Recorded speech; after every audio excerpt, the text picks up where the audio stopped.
Vamos para a entrevista da Camila Pitanga ao Fantástico, falando do momento da tragédia em que Domingos Montanher perdeu a vida.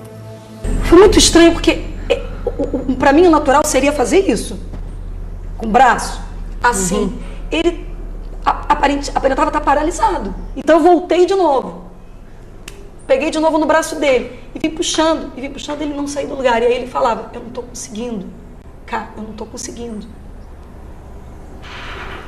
Aí de novo voltei para a pedra, para dizer assim, então boia, porque eu queria que ele se acalmasse. Eu entendi, ele está nervoso, ele está respirando errado, então boia. E comecei a gritar socorro, pedindo socorro. Foi quando ele submergiu pela primeira vez. Ele falava, eu não estou conseguindo, engoliu uma água, e eu falava, calma, e começava a gritar, pedindo socorro. Quando ele submergiu, e foi a última vez que ele submergiu, aí eu entendi o problema que a gente estava vivendo. Quando ele submergiu, eu entendi que eu não podia ir lá, porque tinha alguma coisa que era maior do que aquilo que eu estava imaginando. Não era ele assustado, eu não sei o que era. Era alguma coisa que eu não sabia o que era. E era um desespero de eu vou, e alguma coisa que dizia não vai.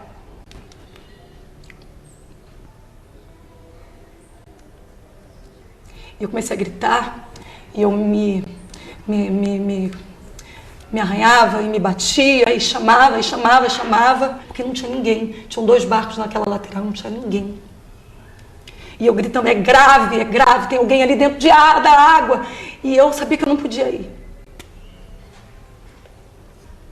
Eu acho, Sônia, que provavelmente ele devia ter, como falam, sumidouros, alguma coisa devia estar segurando a perna dele. E ele, lindo que é, generoso que é, não dividiu a real comigo. Não passou pela sua cabeça que se você insistisse em puxá-lo, você podia ter ido junto? Quando ele submergiu, sim. Queria salvar o meu amigo, como também, e vi que eu não podia salvar você, saber que você não pode, que não dá. Porque senão você vai. Pensei na minha filha. Esse átimo de segundo é tudo. Parece que você volta na terra, assim, tudo acontece. E ele sumiu. Em nenhum momento ele me pegou. Ele me agarrou. Estava tentando, na verdade, se segurar. Por isso que ele não nadava. Ele me salvou. Eu acho que ele sabia o que estava acontecendo e ele me deu a oportunidade de viver. É uma coisa muito, muito generosa. Muito generosa. Ele só dizia, eu não estou conseguindo. E eu vi o último olhar dele. Porque é muito duro você relatar isso para a própria família. Muito duro você ser testemunha disso. Você diz que você renasceu, você acha que é uma segunda chance? É uma segunda chance. Uma segunda chance de poder estar com os meus amigos, de estar com a minha filha, de viver. É uma segunda chance. Eu vou honrar isso.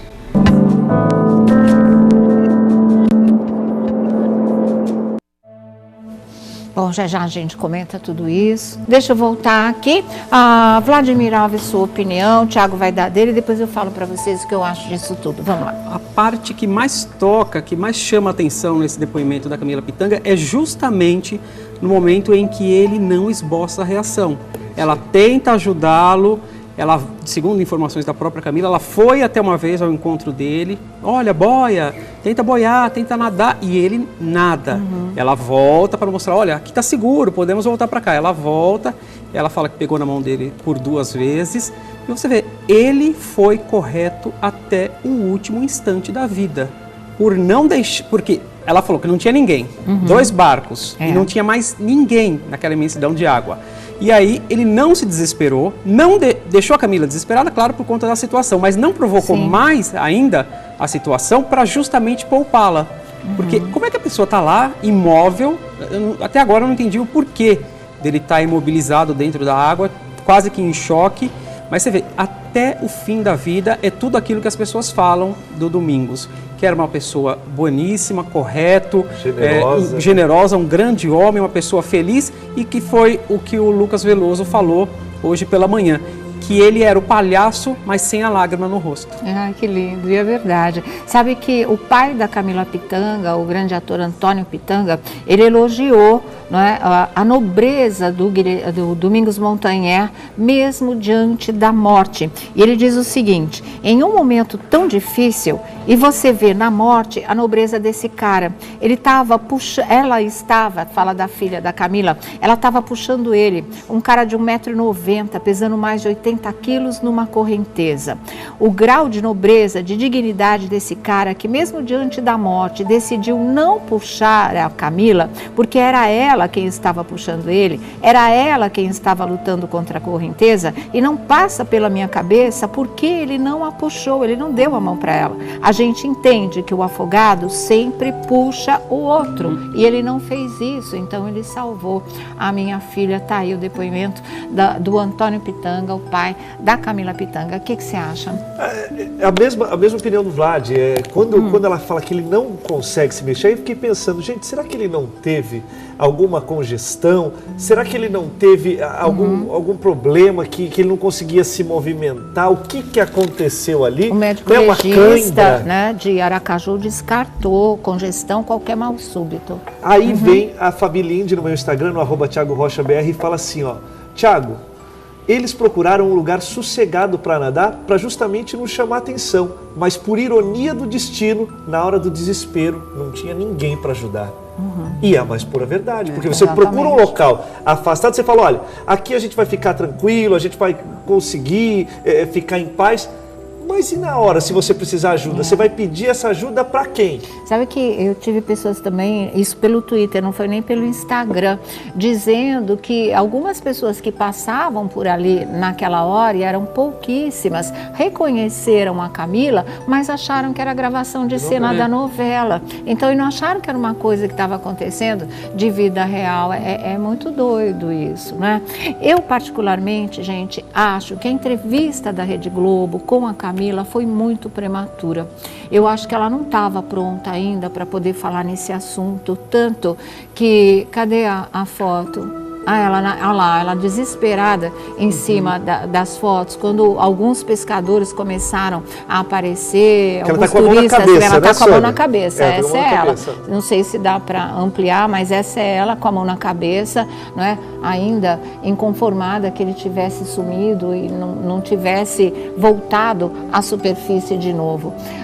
Muita coisa do relato dela, inclusive essa história de que ele estava impassível, parado, sem esboçar nenhum gesto. Essa coisa que ela conta, esse detalhe que ela conta na entrevista para a Rede Globo de televisão, para o Fantástico, para a repórter Sônia Bride, não é o que ela falou no depoimento à delegacia lá da região. O depoimento dela para a polícia, e a gente tem aqui, olha, eu vou mostrar para vocês, ela descreve outra coisa, que eu particularmente acredito que esteja mais ligada à realidade dos fatos, porque ali ela estava no calor do acontecimento, né? E depois, já para a entrevista do Fantástico, essa menina, ela tinha passado por esse trauma, pela busca do socorro, pela angústia de encontrarem ou não ele vivo, pela angústia de terem encontrado o corpo, tomar um jatinho, né? Esperar todo o laudo, a autópsia, a necrópsia, aquela coisa toda, toma um jatinho, vem para São Paulo, né? Encara a família, que é o que ela falou, a coisa mais dolorosa desse mundo, você chegar e falar para a mulher, que ela viu o último olhar dele, encara o velório, encara o sepultamento. Quer dizer, é uma coisa, gente, massacrante em termos de emoção. Então, para mim, ela estava aérea, a gente colocou só esse momento em que ela é mais contundente, mas a entrevista foi longa e ela estava aérea, ela parecia anestesiada, muitas vezes confusa, muitas coisas que ela falou deixou o público em casa confuso também, porque as peças não se encaixam. Então, eu acho que ela estava ainda no momento em que ela precisava estar recolhida e descansando, pelo amor de Deus. Não para dar uma entrevista e reviver tudo aquilo de novo, que aí é demais para o coração de uma pessoa, como ela já estava abalada. Ela falou o essencial, ela falou dele tê-la salvado, mas já eu vou mostrar para vocês o que ela disse lá e o que ela disse na entrevista. É uma coisa diferente, bem diferente uma da outra. Então, já eu volto, eu vou só fazer uma pausa, a gente vai discutir isso também com o Tiago Rocha, com o Vladimir Alves do site O Bochicho. Bom, deixa eu voltar aqui, vamos falar em relação a isso, porque esse momento em que ela fala que ele não se mexia e ela falava, vem isso, aquilo, como eu disse para vocês, no depoimento, a Delegacia de Polícia Civil de Canindé de São Francisco, ela deu uma outra versão dos fatos, não é? Que por isso que eu falo que ela deve estar muito confusa, podia ter deixado essa entrevista para domingo, em choque, ela estava realmente, podia ter deixado essa entrevista para domingo que vem, o meio da semana no Jornal Nacional, não é? Qualquer coisa assim, mas ainda acho que não era o dia de se fazer essa conversa tristíssima. Foi uma entrevista mais triste que eu vi nos últimos tempos, gente, mais triste. Não, é aquilo que eu falei para vocês no começo do programa. Todo mundo acredita que foi dormir com o coração pesando 1 tonelada aí, com muita pena da Camila e de tudo que aconteceu. Mas, nesse documento lá da Delegacia de Canindé, ela diz o seguinte, olha, ela fala assim: a declarante e Domingos foram até uma rocha e lá mergulharam no rio. Que algum tempo depois, a declarante percebeu que havia correnteza levando ambos e avisou Domingos para retornarem das pedras, que visualizou Domingos com dificuldades e a partir daí, ambos tentaram chegar até as rochas, que a declarante conseguiu chegar primeiro e avisou a Domingos que ali onde ela estava, a água estava calma. No entanto, percebeu que Domingos estava com dificuldades, que tentou segurar nas mãos de Domingos por 2 vezes, indo e voltando nas pedras, tentando levá-lo. No entanto, ele já demonstrava cansaço e desespero e a correnteza era bastante forte. Foi isso o que ela declarou na delegacia. Então, de repente, é um quadro que acredito eu que corresponda mais à realidade, porque é difícil você imaginar alguém que esteja se afogando absolutamente impassível, né? Absolutamente calmo, tentando fazer com que ela não se desesperasse. Acho difícil, acho mais difícil assim. Acredito mais no nervosismo, no desespero. A dificuldade, no meu entender, que ela fala e disse também na entrevista, seria mesmo já a correnteza levando, porque no depoimento ela disse que era uma marolinha, que era uma correnteza fraquinha, e não era, tanto que na delegacia ela disse, a correnteza era bastante forte, ele estava cansado e desesperado, ele já estava sem forças, por isso que ele não conseguia também, o que bate completamente com as informações que a gente colocou no ar aqui na quinta-feira, quando a tragédia aconteceu.